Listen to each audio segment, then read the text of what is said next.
Ce nouveau message à Manuel Marulanda et au commandant des forces armées révolutionnaires de Colombie.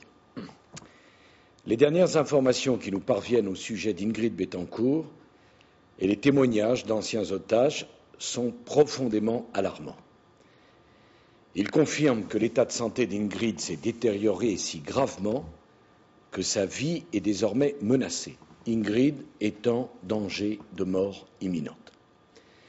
Elle n'a plus la force de résister à une captivité interminable qui s'enfonce dans la tragédie.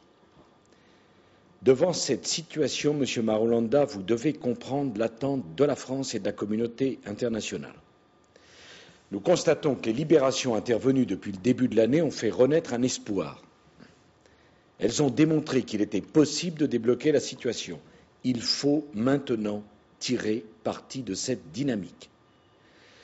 J'attends donc de vous la marque d'humanité sans laquelle tout s'enlisera de nouveau, puisqu'il suffit désormais d'une décision de votre part pour sauver une femme de la mort et faire vivre l'espoir pour tous ceux qui restent détenus. Prenez cette décision. Relâchez Ingrid Betancourt. Par cet acte déclencheur, vous répondrez à l'insupportable attente des familles et à la clameur de la communauté internationale unanime. Vous rendrez compréhensible votre discours. Vous dessinerez enfin des voies d'avenir. Vous ouvrirez des perspectives pour la paix. Alors vous qui dirigez les FARC, vous avez maintenant un rendez-vous avec l'histoire. Ne le manquez pas. Libérez Ingrid Betancourt et ceux des otages qui sont les plus affaiblis.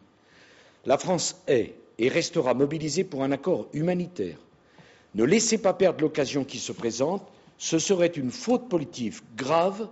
En plus d'une tragédie humanitaire, ce serait un crime. Vous seriez responsable de la mort d'une femme.